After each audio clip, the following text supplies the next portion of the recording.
All right, Damien. So, Terrifier 2, there's a lot to unpack in this. So, what made you want to do the sequel in the first place? So much more left, so many more things to explore with this character. There's so many more situations that I want to put him in that I think will be so fun and disturbing. So I can't quit now.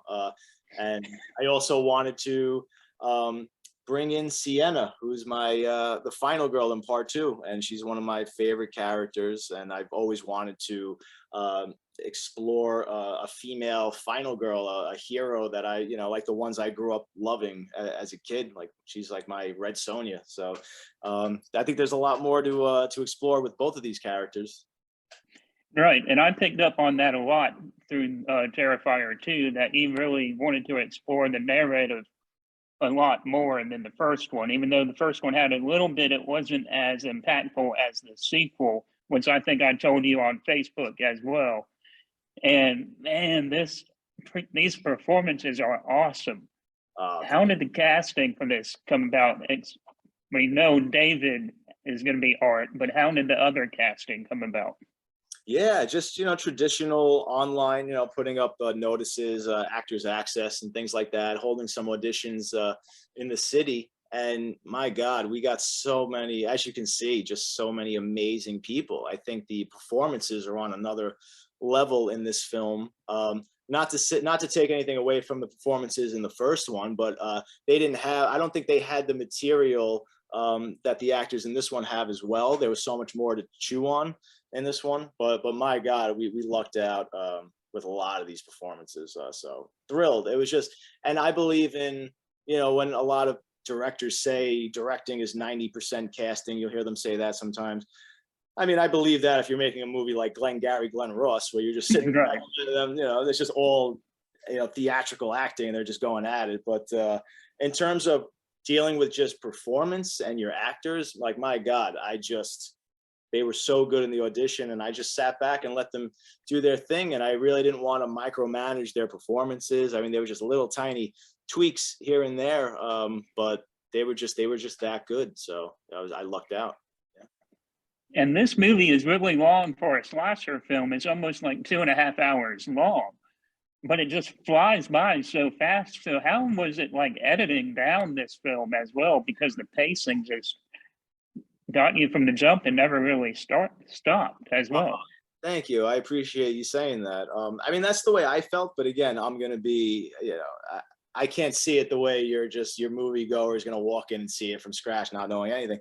But I was conscious about trying to make it move as fast as possible, because when I was writing the script, I was never conscious of runtime. I just wrote the organic story that I had in my head, and I didn't realize how long it was until I got in the editing room. And then I was slowly like, oh my God, this is going to be sort of an unprecedented slasher, but it doesn't feel long to me. So what do you do? But I was knowing that it was going to be long. There were a couple of scenes that I just didn't even bother editing because I knew they didn't drive the narrative. So I just, they just left them on the cutting room floor. But for the most part, I mean, this cut is everything we shot. I mean, this was it was just the story that we all agreed that we loved and we went to shoot. I mean, this was the story that we put on screen. But like you said, I mean, it doesn't go more than 5 minutes. Your biggest lull is probably 5 minutes before Art comes back into the picture or something crazy happens. So it's a very fast-paced movie with a lot of action and a lot of set pieces.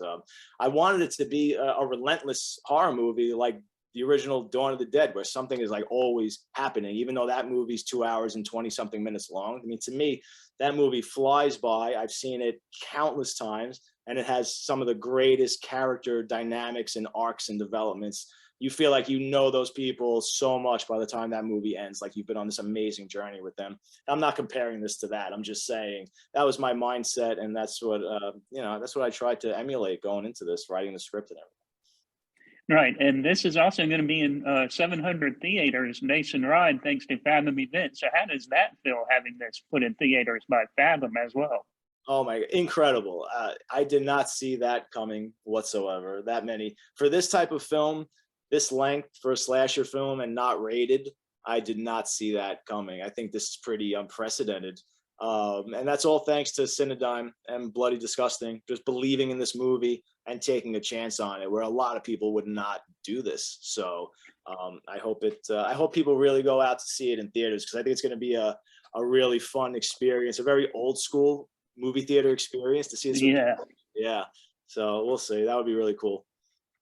And so I got to bring up my buddy Billy Pond in this interview, because you guys have like a friendly beef online between Terrifier and Popcorn. Yeah, it's actually So, him and David, but I kind of got roped into it. So yeah. so if there was ever a major crossover event, like a demonized Avengers movie where you have Popcorn and Terrifier on the clown, who do you think would win in that epic battle? Oh my God! Of course, I'm going to go with my boy. Right, but who knows? One day, Jesus. I hope we don't really get to that point where we're jumping the shark and all kinds of crazy things. But you never know. We might start having to do some versus movies down the line. Who knows? We'll see. I might be open to it. And Damien, what are you looking forward to the most with Terrifier 2 getting ready to come out?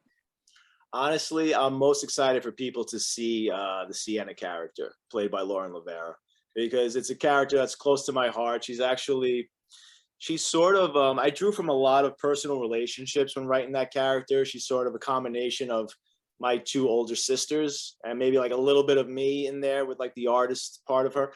But yeah, I drew from a lot of personal experiences, and I've always had that character visually in my head since 2008-ish. Just I knew I wanted to make a final girl in a slasher movie dressed in that Valkyrie costume, because I have a serious love for sword and sorcery movies from when I was a kid. I grew up with horror movies and movies like Beastmaster, Red Sonja, and Legend, of course, right? Of course, absolutely.